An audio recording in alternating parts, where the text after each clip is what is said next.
You by any chance get the recording message here? Yeah, I did. Very good. All right, everybody. Good evening. Hang on here. I'm losing quickly control of my computer. So welcome to our July edition of Targeted Topics. All right, our continuing ongoing professional development opportunity for all us volunteers. Purpose, really no change. All right. So looking to share the tips, best practices, and everything. And kind of we're going to be definitely zeroing in on that this evening with this tonight's discussion.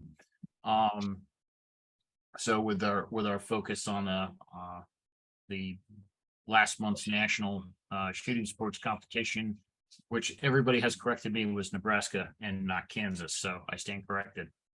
Ground rules. All right. Just ask that you keep your mics muted during the course of the presentation. Obviously, the various presenters that hopefully are on tonight, they will be, obviously, we don't want you muted while you're sharing. As you have questions, you can throw them into the chat. Now, the format tonight's going to be just a tad different from the way we've done the last few. So what we're looking to do is roughly 10-minute or so blocks, focusing on a specific shooting discipline that our New York State 4-Hers participated in.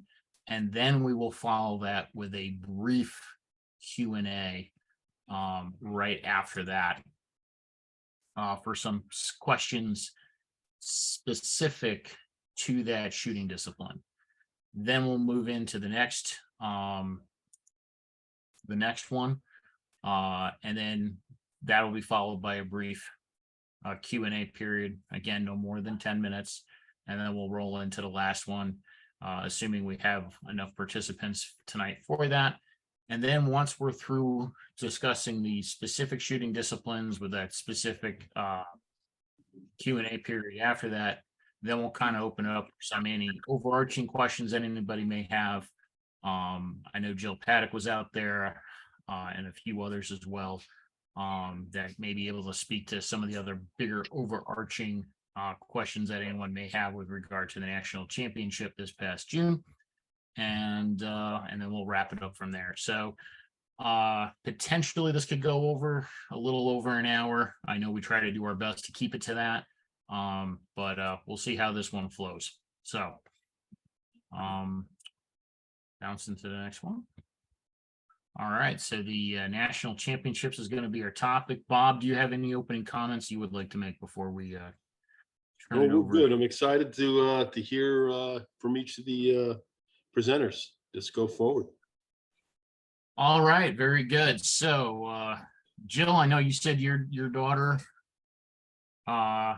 was out there along with a few others for the air rifle discipline, which we'll start with first. So I will turn it over to you guys for the initial opening part of this. So just a couple things to throw out there that we would like to kind of make sure we kind of touch on as our participants share.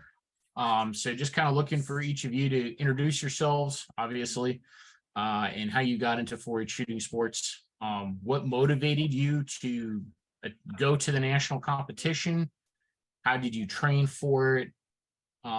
What have you learned from this experience? And then kind of close it out with how do you anticipate being able to help your fellow 4-Hers, whether it's in your own club program or when we do our state level competitions, tips and techniques that you can pass on to other aspirants in the future. So that's kind of the gist of what we're looking for you to cover tonight. And so Jill, I'll turn it over to you to open this part up. Okay, so I have Blake Seward here with me. Abby is tied up right now. It's her birthday tonight, so she's a little busy. So I have Blake here. He can answer all of those questions from the 4-H'er standpoint. Typically, as a team perspective, because we have taken out 4 teams, is that usually when kids from our club start thinking that they want to try the competition aspect, is they generally start the competition team around age 12. And we practice pretty much year round. Um, Obviously the 12-year-olds, if they can't make it or whatever, it's not, it's not like you have to be there. But it's offered up to them. And, we are also part of an American Legion team, so the kids can get an idea of what, different competitions look like. And, and if they still are liking it, then they, can say that, hey, my goal is to get to nationals. We Okay. typically take the kids out to nationals between their junior and senior year. We do this because we find that one, the kids that we had taken out that it was their senior year tend to get really bad senioritis and don't really want to practice and, really put a lot of effort into that last 6 months, when you're going out to nationals, which is when you really need to ramp up your practicing and that kind of stuff, because they're just too busy thinking of other things.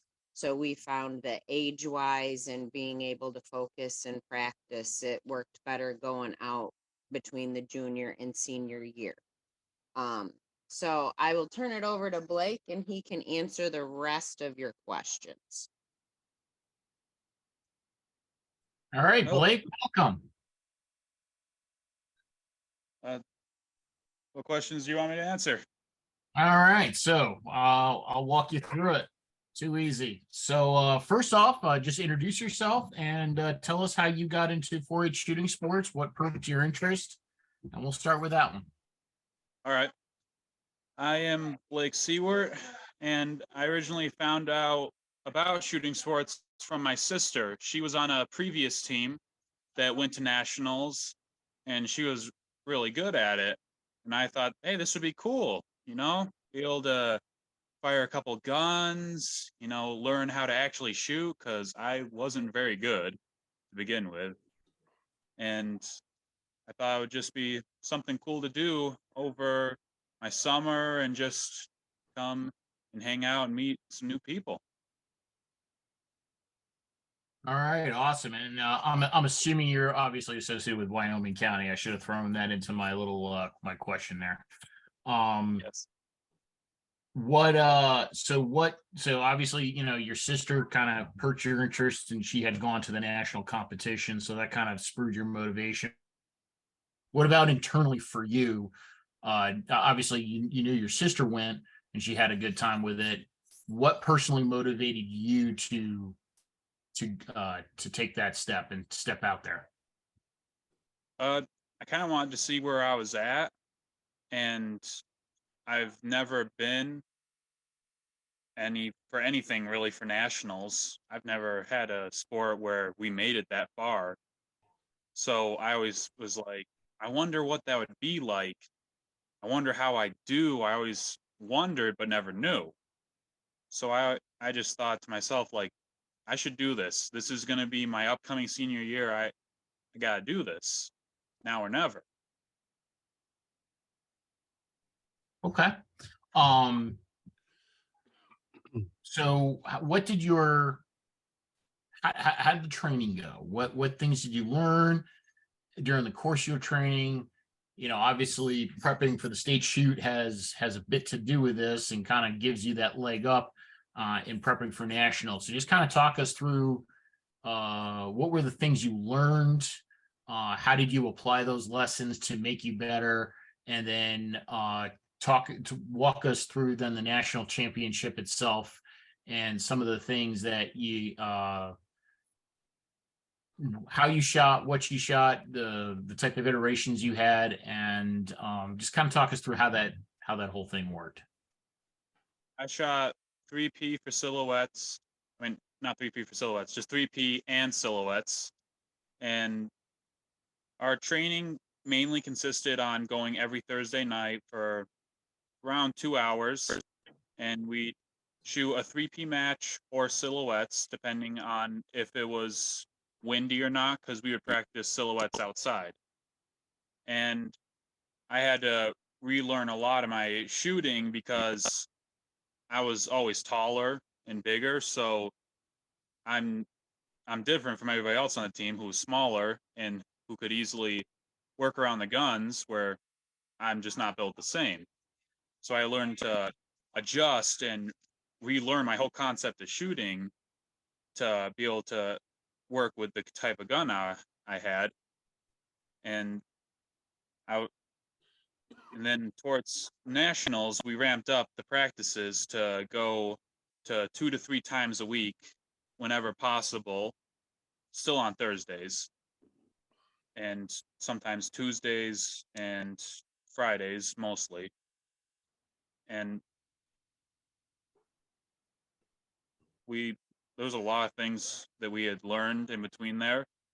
A lot just small little details in kneeling. Kneeling was a big one for me because I was really hunched over doing it, and I learned I need to back up a little bit, and I couldn't be too stiff because I started to get my spine straight and I was leaning back and forth. I learned how to do that properly, and just a couple other different little things that needed to be picked on so that way I wasn't struggling with shooting anymore. Hey, Sean, I got a question. Yep, shoot. So Blake, you said that you shot once a week, one time per week was the normal practice. And then you started to shoot prior to nationals 2 to 3 times per week. When did that 2 to 3 times per week start? You know, I know they said 6 months out, you started really practicing heavy.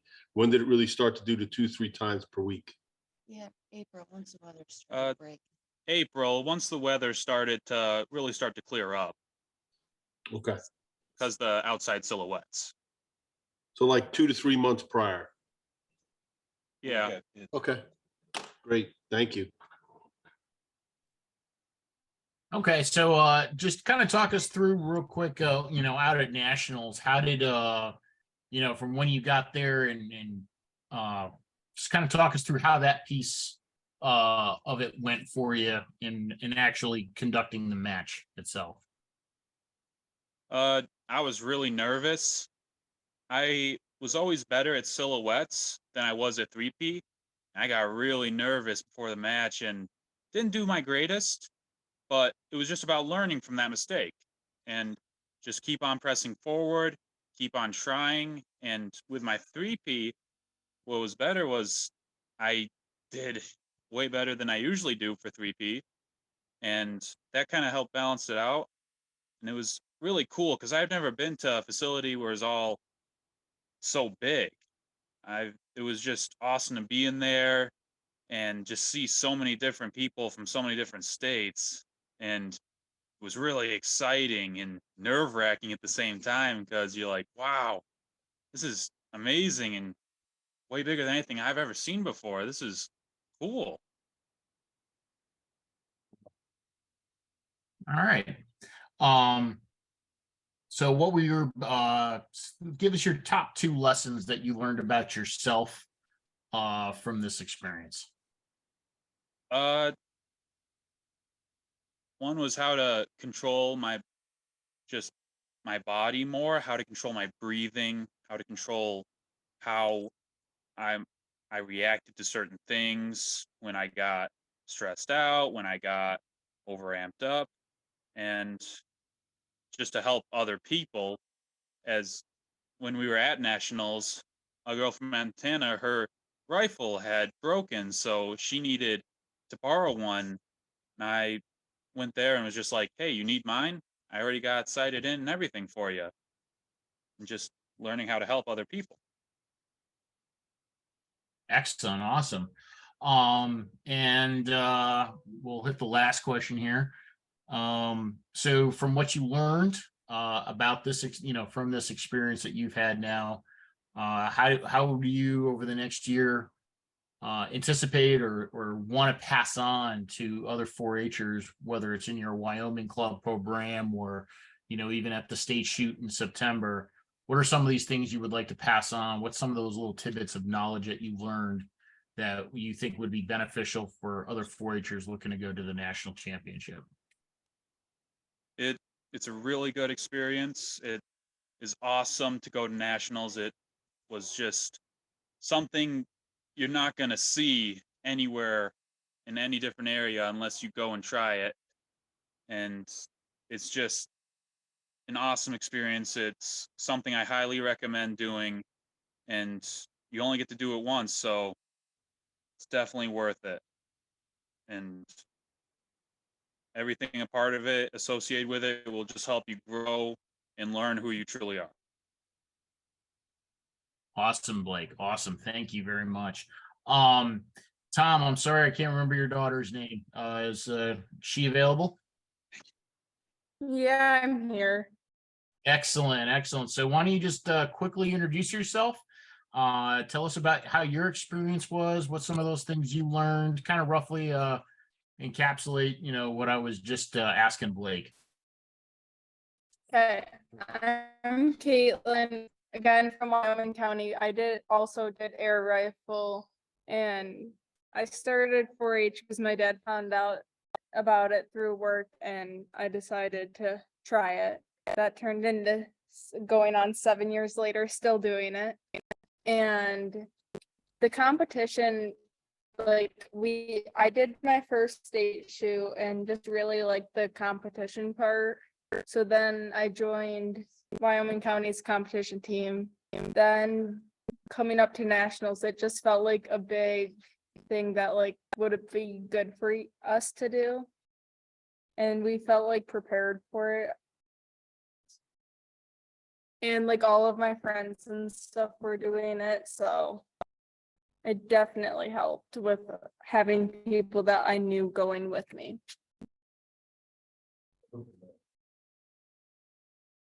Okay, awesome. Obviously we've already discussed how, everybody in Wyoming trained for it. So, what was your big lesson or lessons that you learned in taking advantage of this opportunity and experience? It's definitely a different experience that no other match or 4-H event has, because it's just huge and different. But it was kind of knowledgeable to go experience the same thing you've been doing for years with everyone else. Okay. Oh, and throughout the whole week, there was other stuff for us to do other than just our disciplines. They had stuff for us to do in the evenings, which also helped. And in what way did that help? Give us an example. It took your mind off the competition aspect and put more on the 4-H and friends aspect, because you got to meet all new people. Okay. So what did you get to do, Caitlin? What were those events in the evening? The one night they had a teen social dance thing where we really just hung out and talked to each other and traded our state pins and talked about how we each train differently per state. And then one night they had rented a water slide park thing for everyone. We didn't go to that because we were exhausted by that point in the week. But that Well, put that's more rather- of the aspect in it. Okay. And then the same last question I had for Blake. So from what you learned about this experience, what are you looking to either within your own county or with the other 4-Hers across New York State? Give us one or two things that you're looking to definitely pass on to other 4-Hers to help them prepare for this experience. Definitely that if you can take advantage of the opportunity to go out to nationals with the team and just experience it, even if you're not with a team, take advantage of it while you can. And to do more like competition stuff with your club. Like our club does a lot of competition practice. So it was good for us that we felt like really prepared for nationals. So if you go to nationals, I would be like super prepared. Because some people were a lot more nervous than we were because they didn't practice as many matches as we had. All right, good old proper prior preparation helped. Excellent. Okay. Tom or Jill, do we have anybody else on from the air rifle discipline? We'll give them a few moments here. If not, I'll open it up to just general questions about the air rifle from the audience. I believe that's everybody. This is Nate. Hey, Nate, glad you can join us. Thank you. Happy birthday. Thank you, sir. All right, so Tom Green's gonna sing you happy birthday, right, Tom? He walked See, away. Tom cares. He's not gonna. all those lessons he had. So equipment, I'm interested equipment wise. What did you guys use? What did both of you use, Blake and Caitlin, as far as what type of rifle? So I shot the 21 Crossman Challenger for both 3P and silhouettes because that rifle fit me a lot better. And it was the rifle I liked the best for air rifles. Okay, and is that the one that's more modular? Yeah. Okay, gotcha. Is Blake still there, Jill? Yep, Blake's here. So what did you shoot? What rifle? 2021 for 3P, the Challenger, Okay, and the 2009 for silhouettes. okay. And what is the difference between those two, Blake? Why would you use a different rifle? Didn't have time to switch me over. Oh, okay, all right. Understood. Okay. That's all I got. Okay. All right. So I'm just going to quickly open it up to the audience here. Does anybody have any questions for Caitlin and or Blake? You can either unmute yourself and go ahead and ask, or drop it in the chat, and I will ask it for you. A quick thing on equipment, the 2021, your big benefit of that is you can shoot all day without refilling it, which from coaching dynamics makes life a lot easier. That's all I got on that.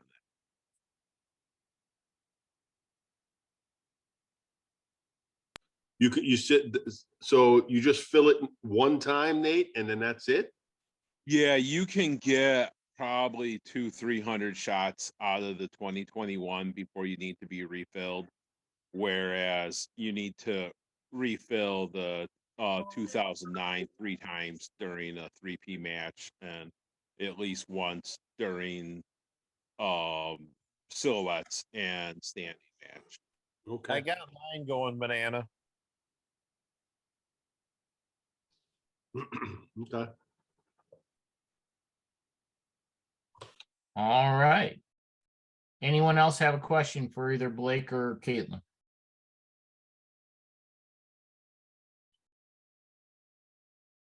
I have I got a question for both of them if they want to take an opportunity to answer it. So you guys obviously, are you both between your junior and senior year, or where are you guys at school wise?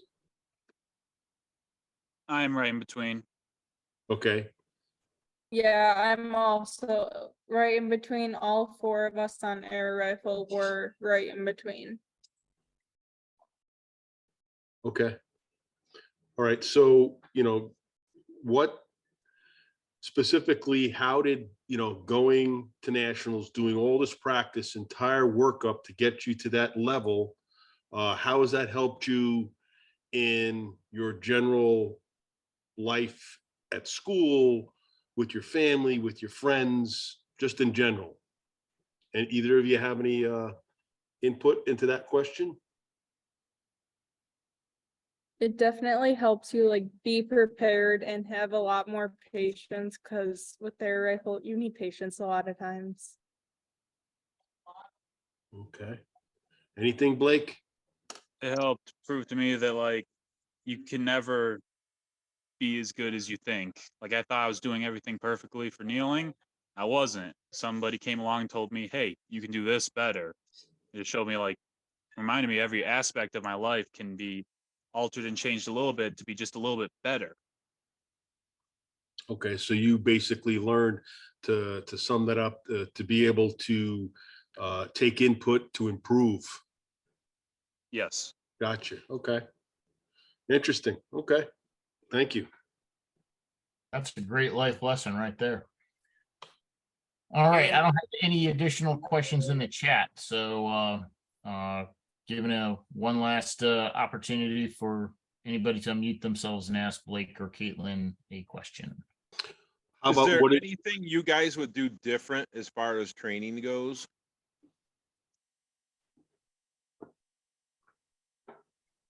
Not really.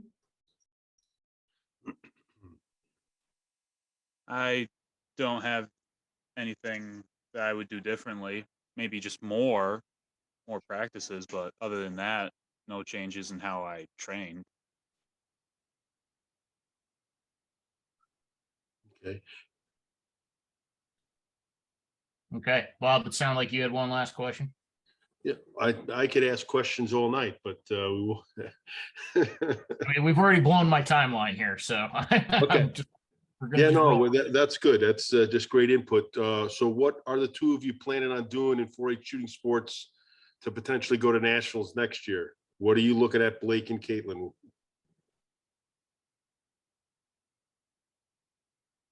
I don't think I'd go out for another discipline, because I just like my air rifle too much to commit to something else. But me and the other Caitlin are going to the national ambassador training, so that's a possibility for next year. Okay. Blake? I am not going back next year for another different discipline. This was just my last year. Now I'm going to focus on schooling and getting my grades up. Okay, awesome. Football. All right. All right, awesome. All right. Blake was a multi-sport athlete, so his time management was it took a lot of work on his end.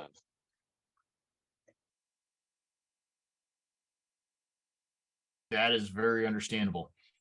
All right. Do we have any of the other 4-Hers from any of the other shooting disciplines that participated out in Nebraska on with us tonight?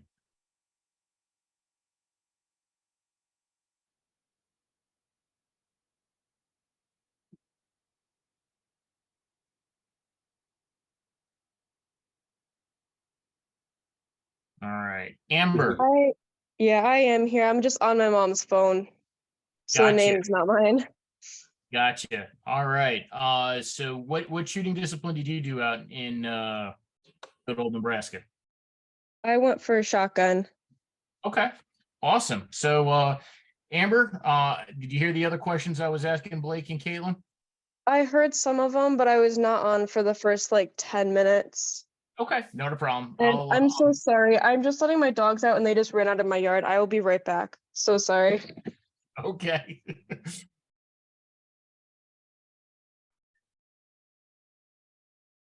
And there is a great life discipline. Always be prepared for the unexpected. All right. So, Bob, since you have obviously more questions and you always have more questions, would you like to ask more questions to Blake and or Caitlin while we're waiting for Amber to come back?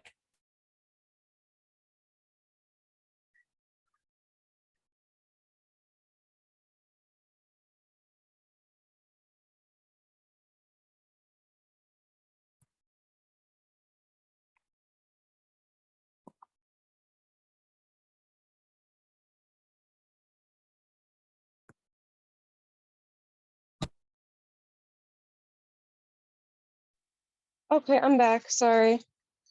All right, Amber, great. All right, so first off, just briefly, in a couple minutes here, just introduce yourself. Tell us what county you're from. Obviously, you did the shotgun discipline out in Nebraska, and how did you get into 4-H shooting sports?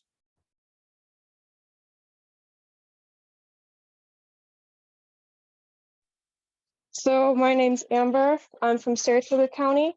I got into shooting sports through our fair because we have 2 shooting booths, and my mom got information and had us take the safety course in Saratoga County when I was 12.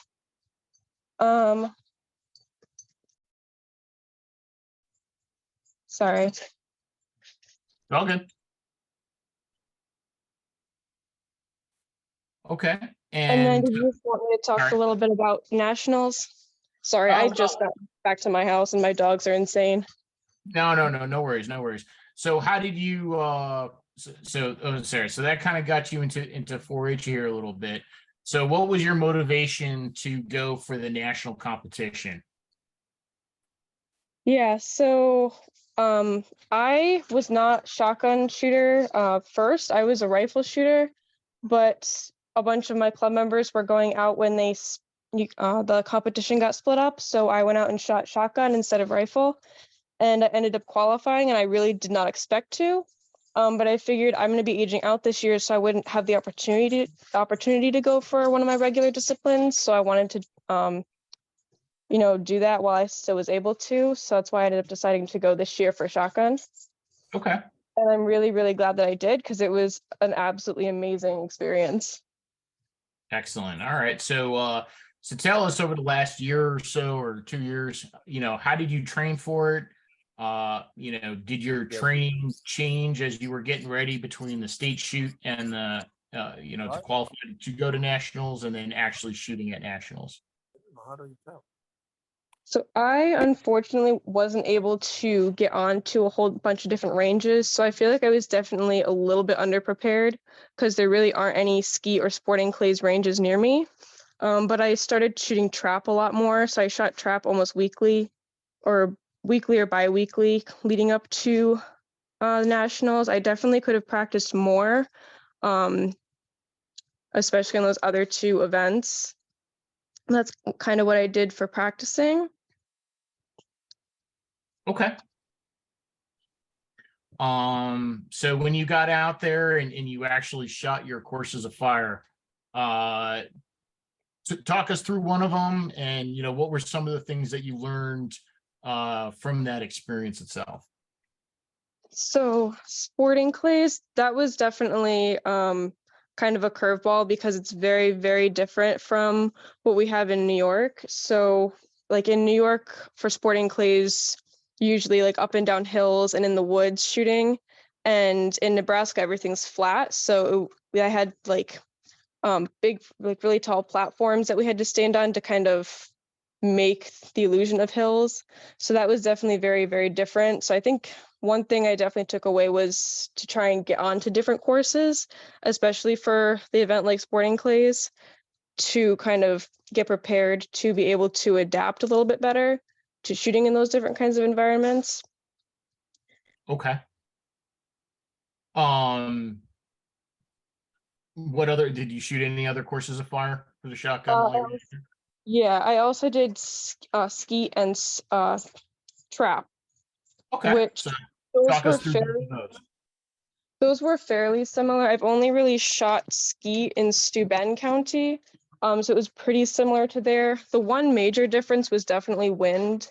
I don't know about the air rifle range, but the trap ranges were extremely windy, especially on the first couple of days. So one thing that I think my whole club were taking away is to practice in bad weather, so that we can be a little bit more prepared for that kind of weather, because we don't have that kind of wind typically, or if we do have really bad weather, we cancel club.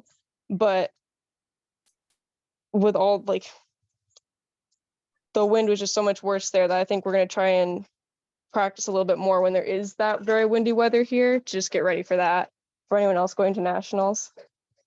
Okay, that's a pretty good takeaway right there. so some wrapping up some of these questions here for you.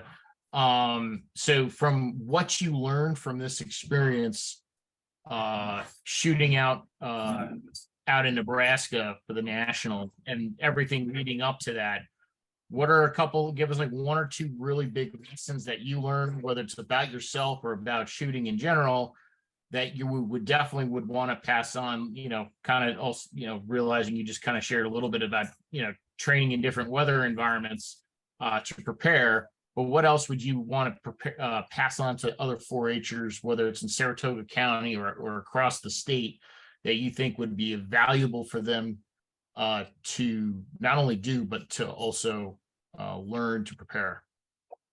Well, definitely those kind of things I just said, but also just to get out of your comfort zone, because like I went for shotgun, which is not really my thing. And I still went, and I'm super glad that I did, like I said a minute ago. So even if, you're not comfortable or super confident in how you're going to do, or you're not sure if you want to go, still go and enjoy that experience. I think like Caitlin said earlier, just go for the experience. And don't be afraid to go try new things, even though you're not the most confident in it. Okay. And then one last question here before we open it up. What was your favorite moment or aspect of the trip for you going out there? What was your, was it the shooting? Was it the socialization and getting to know everybody? What was your favorite aspect of this?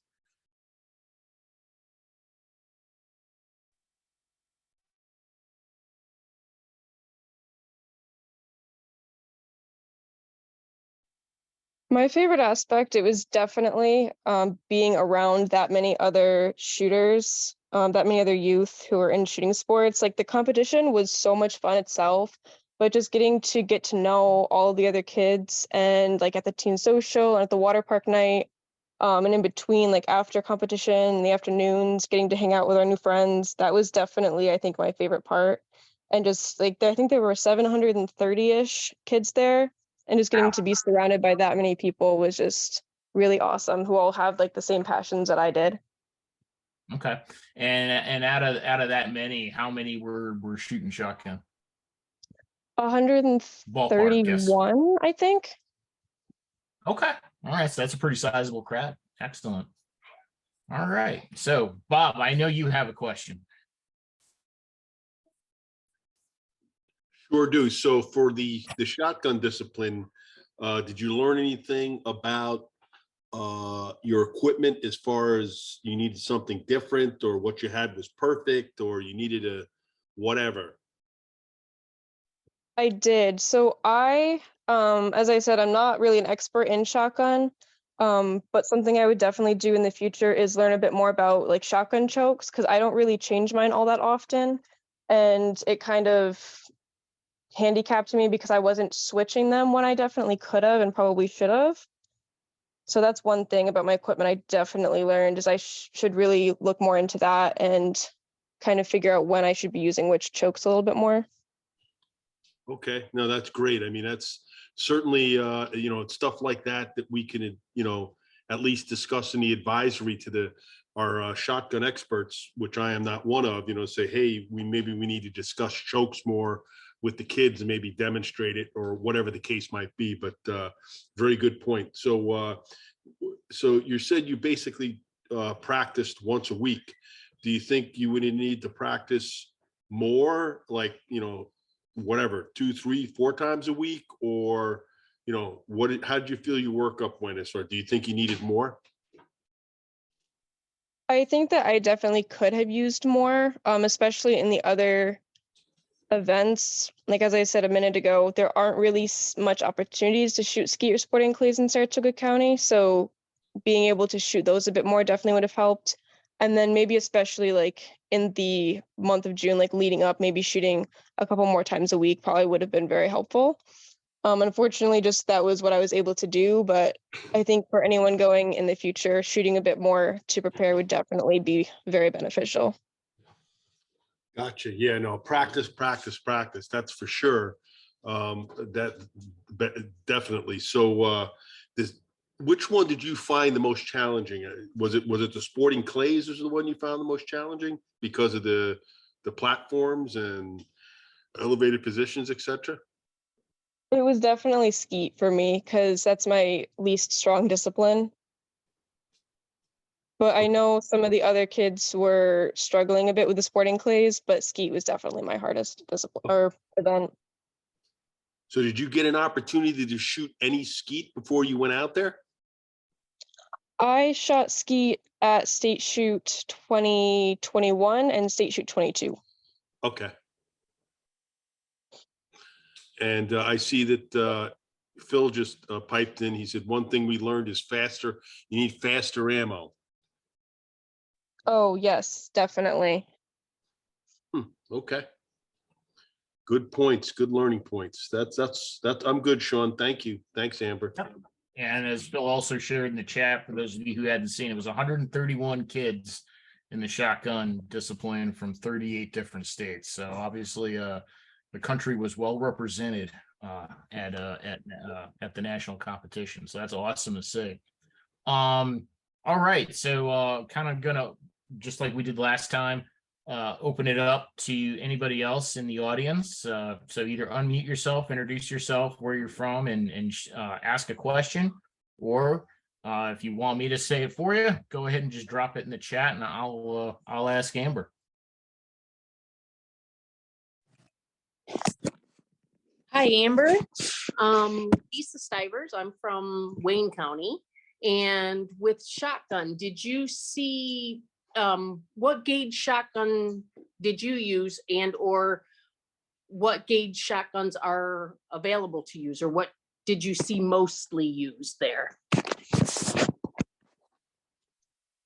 I shot a 20 gauge. The vast majority shot 12 gauge. That's one thing I should have done, is transition to a 12 gauge. Unfortunately, I just didn't really have the time or opportunity to do that. But for anyone going out, I would definitely say use a 12 gauge.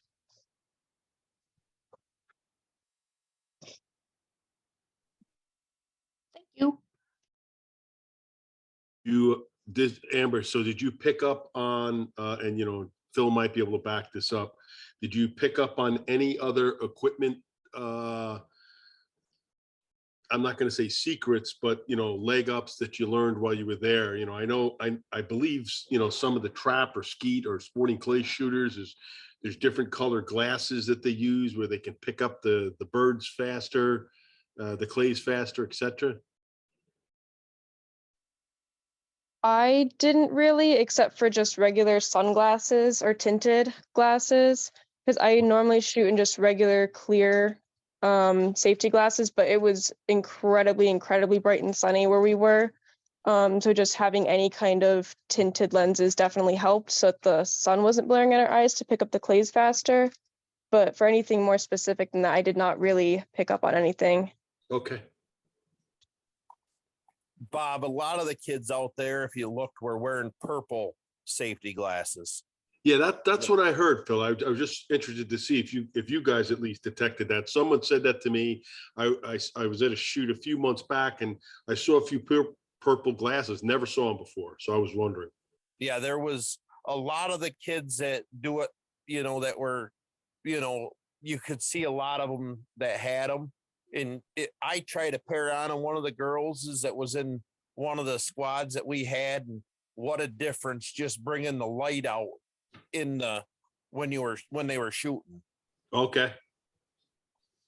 All right, that's a good lesson learned there. Okay. Yeah, and like I was saying, the faster ammo, as we went on through the week with the wind, most of our kids were shooting 1,100 foot per second. And we went out, Kieran and Corbin, we ran to Sportsman's Warehouse before the last day of shooting, jumped them up to like 1360, and you noticed a lot of difference on them hitting. Okay. That's So interesting. So it was, you're saying because of that wind, just pushing that lead out there far enough to make the contact made the difference. Yeah. Okay. Yeah, because you got to realize, you don't realize the wind, but Amber's right. I mean, the day of the sporting clays, there wasn't a bird that flew the same at all. Okay. It was a learning experience for me and everybody else, I believe. Gotcha. Absolutely. No doubt. So Phil, while we got you here, not to take away from Amber here, for just a moment, from your perspective as an instructor, what would be your like one or two top takeaways that you would want to pass on to the rest of the 4-H community here in New York?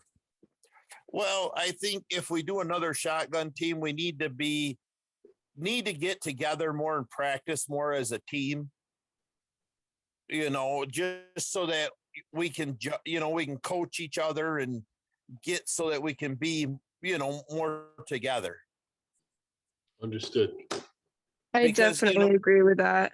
Like Amber was saying, out there where she's at, they don't have the sporting clays or stuff like that, to where around us here, we've got 5 or 6 different courses that we shoot. Mm-hmm. Right. Corbin's working tonight, so he's not on, but Corbin has joined. It's the Hunters Tour. So Corbin's shooting 4 or 5 nights a week between sporting clays, trap, or ski. He kind of, and he hired that his parents got him a trainer to help him a little bit with it too before we went out. Okay. And All right. you get out there and it's a different world. I mean, it's amazing to see what you see when you go out. So Yeah, hop on what Phil is saying.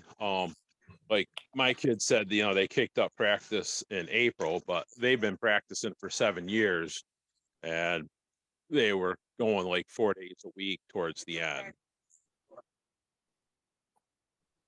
Gotcha. So I understand, Nate, at least some of the national trainings that, we've been to, talking to some of the folks, I remember specifically the guys from Louisiana specifically told me that once they pick their state team, they really try to get them together to the point where they actually put them in like a homeschool study group, and they kind of like do everything together, and they work up. So, I mean, that's a real commitment. It's a real different way of doing business. Yeah, Phil is absolutely right. And for some of the events, especially both rifle disciplines and muzzleloader, you actually have to practice as a team because you work together on certain events. Archery and shotgun and hunting, you don't do that, but maybe you do in hunting, but the other ones are crucial that you actually have plenty of time to practice together.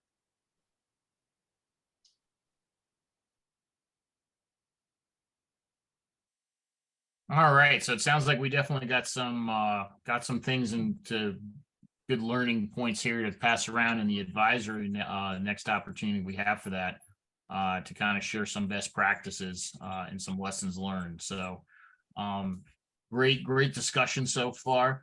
Amber, just to kind of start closing out archery here, any last points you want to make, or have you made everything you want to say? Shotgun. Oh, sorry, shotgun. Bloody heck. I think I'm good. I don't think there's anything else I wanted to add, unless Okay. anyone else has a question.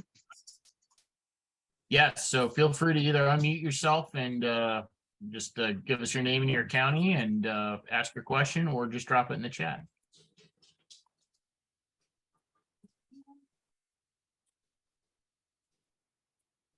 All right, Amber, don't run away. All right, so not tracking, did we get anybody on from the archery side of the shooting discipline out there?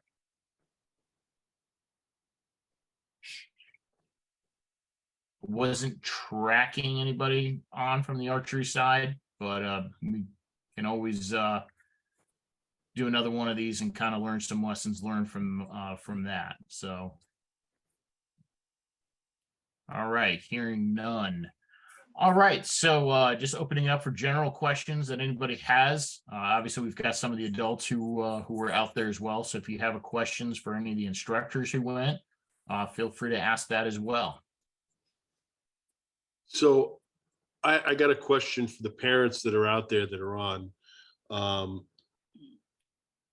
Obviously, this is an expensive endeavor to take on. So what would it cost if you had to give me a basic average of what it would cost? Obviously, most of you drove out there. So it's driving, it's the fuel, it's the staying in hotels, it's staying in a B&B or a rented house or whatever the case might be. Is there an average that you could give me it would cost? Is it $5,000 a kid? Is it 3,000? I mean, just so I have an idea, just for my education. This is Nate, probably between 3,000 and 4,000 a kid. Okay. Yeah, I agree with that, Nate. Right, that's probably about right. This is Renee. I'm with Amber, and I had to go out. So between the two daughters, we spent about 4,000. So I'm right in line with you guys. You know, we had archery stuff to buy, and then shotgun stuff to buy, but thankfully we all were in the same room. So we spent about 4,000 for the two girls. Okay, thank you.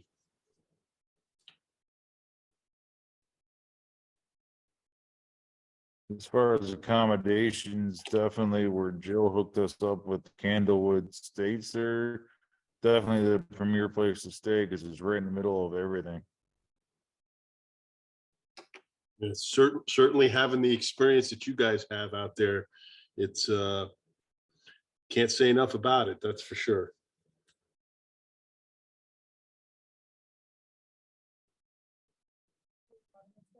Okay, do we have any closeout questions before Bob and I share what we've got in the works for September's other half of the stage shoot?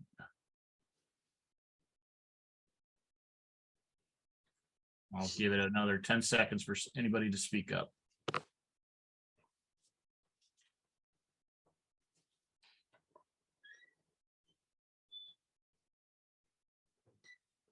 All right, Bob, I've got 7:50 on the clock here. So you want to go ahead and just kind of give the once over the world of where we currently stand with the stage shoot and what our planning timeline looks like here. Sure, absolutely. So we shoot at probably about a dozen different ranges here in Dutchess County, and we really use more like a half dozen of those pretty regularly. But September is such a busy time frame for a lot of these clubs, so every one of them that we went to that was suitable had some kind of event going on. So we actually found the spot, which is just across the river in Ulster County, which is literally just over the bridge from where we're going to be kind of centered out of in Rhinebeck, New York. We found a place called Wittenberg Sportsman Club, and it's an absolutely gorgeous facility. So we're going to be doing the archery and rifle portion there. Is it perfect conditions? No, but at least we know all the competitors will be competing, you know, and have the same challenges on the same course of fire, whether it be archery or rifle. So definitely on the rifle side, I can speak to. I've been talking with Nate, and we'll have a discussion in the advisory that we're not going to be able to do 3P, the CMP Sporter and Silhouettes. It's going to be 2 courses of fire. So it's going to be one of those, two out of those 3 that I just mentioned we will do. So I am looking for an alternate location to do Silhouettes, because the range that this Wittenberg has, it's brand new, but it's probably, it's not wide enough to do the course of fire as we do it at the state shoot. So I'm still working on a location for Silhouettes. So right now it might just be CMP Sporter and 3P, but I'm working a couple of different angles, but we're going to have a state shoot. We're going to have something for these kids that can compete at so that they can go to nationals if they so choose to. And so you can talk about archery, Sean. All right, so for the archery side, basically what we've worked out is 2 of the courses of fire, the field archery and the FIDA will definitely be able to do that. They're going to let us use their shotgun range to facilitate that, and they have offered up to us their very, very beautiful 3D course that they have. They have actually 2 3D courses. So we're going to use one of those. One of them actually butts up right against the lake. So I think we're going to shy away from that one, since any missed arrows would literally end up in the drink. And I'm pretty sure we don't want anybody having to go fishing for that. However, it is a very well-maintained course, and it's an absolute thrill to actually walk the ground on that. And of course, you're not quite in the heart of the Catskills, but you're right next to it. So that's how the archery is shaping up. However, they do have an event on Sunday on their 3D courses. So when we do the 3D, that will only be able to happen on Saturday. So when we finalize the registration for this event, that will be reflected in that.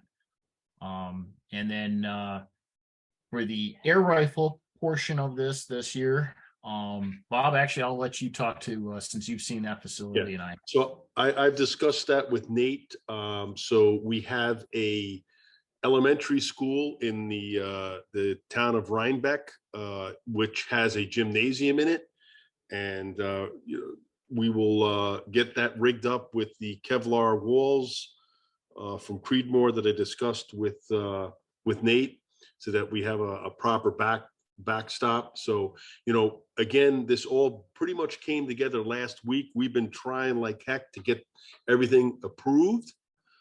So COIs and everybody's permissions and whatnot, and it seems like we got that done. So we're gonna be pushing hard, all the parents and instructors that are out there in the advisory, which is a good role for the advisory to play. And Nate in Wyoming County and Tom and Phil and everybody else, there's a lot of experience there. So anybody that's coming, we certainly are going to need assistance to make this happen.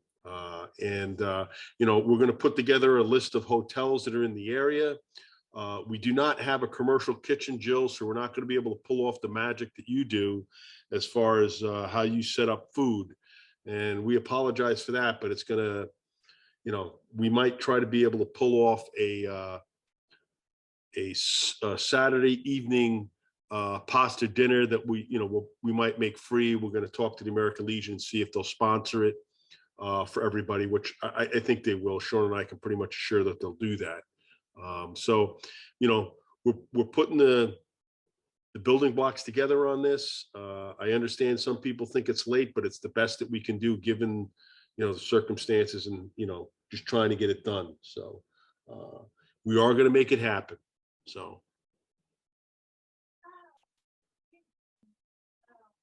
all right, so we'll I've got 7:56. Again, we try to keep these to an hour. So if anybody has any last moment questions that they would like to ask, whether it was about the nationals or the state shoot, either go ahead, drop it in the chat, or feel free to unmute yourself and ask away. So Sean, I can see you one repeat the question date? there that it's the same date, 8, 9, 10 September. It's the weekend after Labor Day. That's originally scheduled.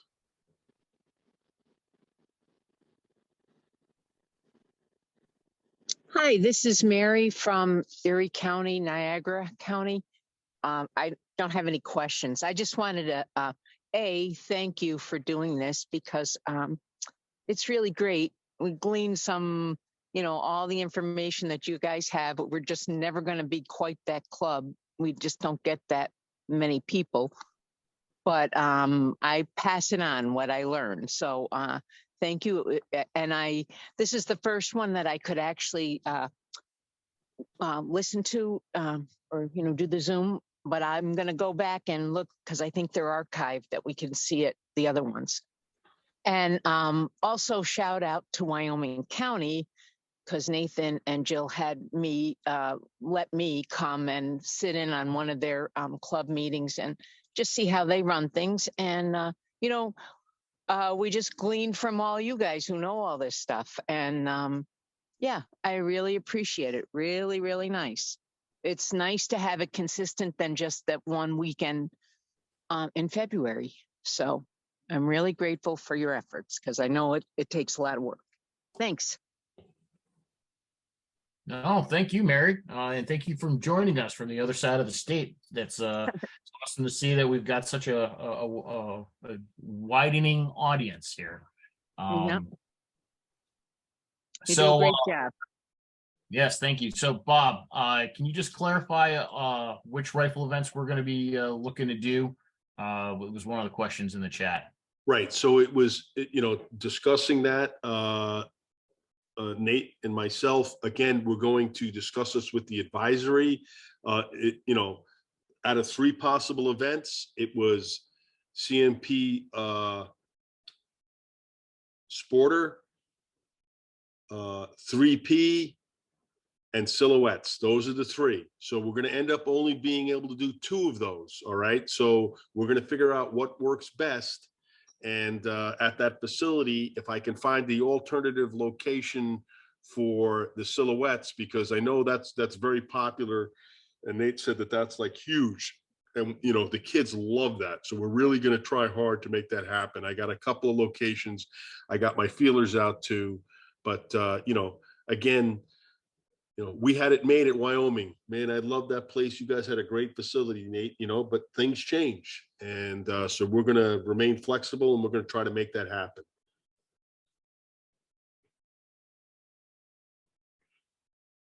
All right. Phil is asking, is there a date for the advisory? Not yet, but keep your email open. I thought I saw John Bow on here earlier. John, are you still hiding out there?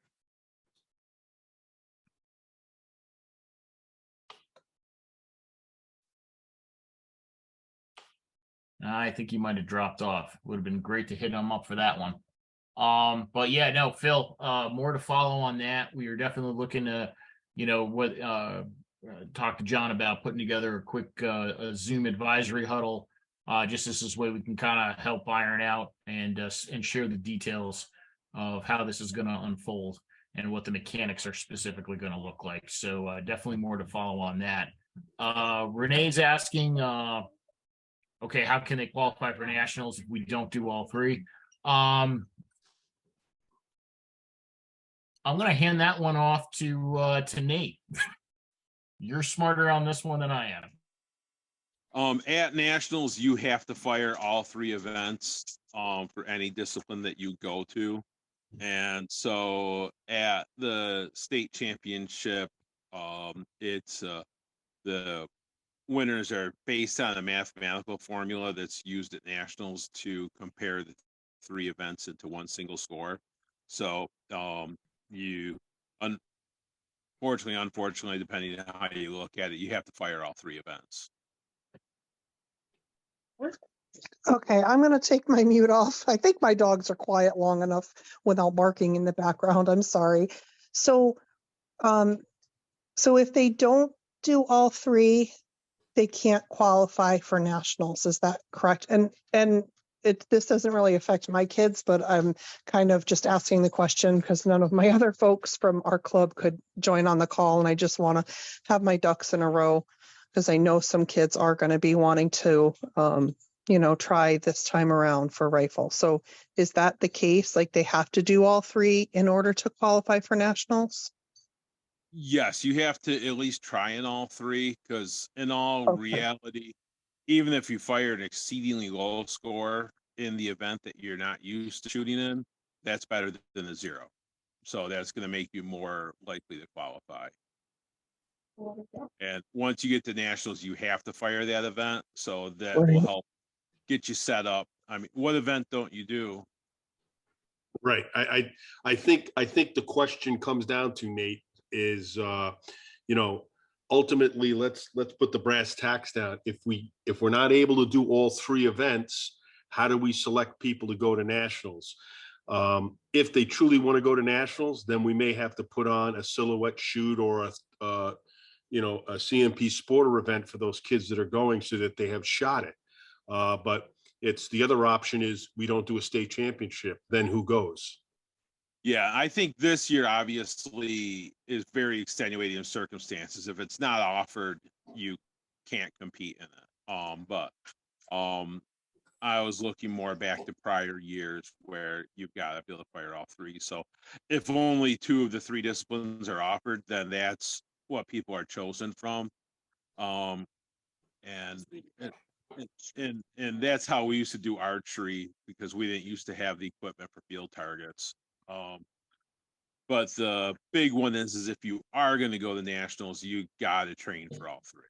Right. So in other words, if we do it this way, and let's assume we can't do silhouette to answer the question, but then you have that group of kids that, hey, I'm going to nationals and they're going to go for rifle. Well, we have to give them the opportunity to shoot that course of fire somewhere, somehow prior to nationals. Correct, Nate? Right. Yeah. And because silhouettes is a very, very substantial financial investment to do it Yep. right. Mhm. But you can do really good training on paper. They sell silhouettes of that size, or I can get you photocopies of them to just use a photocopier of and set the paper out at that distance and train. So there's definitely ways to train for it without dropping the, thousands of dollars required to get the target set. So honestly, for silhouettes, we probably 50% of our training is on paper only, utilizing pictures of the animals that we shoot. Gotcha. Yeah, I mean, that was Wyoming was a perfect facility. You owned it. You had complete run of the entire thing. So awesome facility, and we don't have that anymore. So we have to be what we call in the military semper gumby, always flexible. So we're figuring it out. We're not looking to short anybody on anything, and we'll figure it out because we got some pretty smart people. Wyoming County obviously has a lot of experience.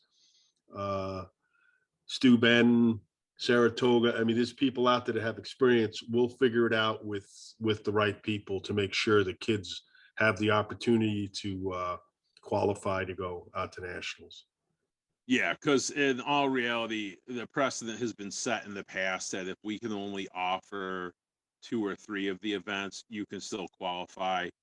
It's just unfortunately only in those events, but you got it pragmatic. You got to do what you can do and get as much as for the kids as we can. Yep. Mm-hmm.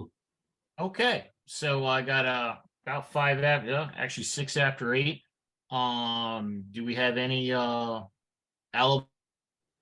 there, either for our national participants or for Bob and I and Nate with regard to the state shoot?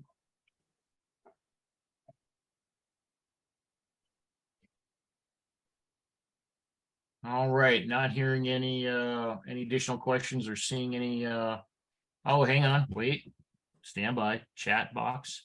Summarize, national youth will be chosen from the 2 disciplines offered. Those that need to qualify will need to practice all 3 disciplines to be ready for nationals. Yes, Emma, you are spot on with that summarization. Okay. You're welcome, Emma. Anytime. It was getting a little confusing there, so Yes, and she threw it in the chat. So there you go. Well, I mean, yeah, and so the case in point is, Nate makes the point. We want to give them the best opportunity to succeed. You know what I mean? But we have to give everybody the opportunity to do something. So we want to keep the momentum that you guys have started, Nate. You know what I mean? And try to do the best we can. So, and again, I will continue to work up to the day of the event to make sure that we can do all 3. So we're working it. Okay. All right. Seeing no more questions either in the chat box or anything else. Bob, any last moment closing comments before we end the call? No, I just, hey, this is like, I appreciate the input from everyone. Certainly the crosstalk is probably some of the most important stuff, and the lesson learned from kids, getting their perspective on it. You know, I think this is awesome to be able to do this stuff, guys. So, you know, sometimes what you guys might take for granted because you guys have been to a lot of these national events, and I don't mean that in a demeaning way, but you know, man, I got a stack full of notes here. Okay, so it's stuff that, you know, I value because it's things we haven't experienced, and but we can certainly bring the kids up to somewhat a level that, you know, we don't have that experience with. So this is great stuff. I appreciate everybody giving us the time to do this. Yeah, and just to kind of piggyback on that thought, Bob, you know, obviously, you know, what you don't know can be very intimidating, not knowing who to ask the question to. And that's kind of why, part of the reason why, anyway, Bob and I started this whole Targeted Topics is just to help have this platform where we can have this crosstalk, have the share our experiences, share our lessons learned, you know, within the 4-H community here in New York, beyond just the state trainings, you know, that we get, you know, when we can get them. Okay, so you know, trying to have this monthly forum is exactly for this purpose. So just throwing it out there to the audience. You know, if anybody has an idea or a topic that they want to, you know, think we need to cover, that would be benefit to the community, hit us up via email, phone, text.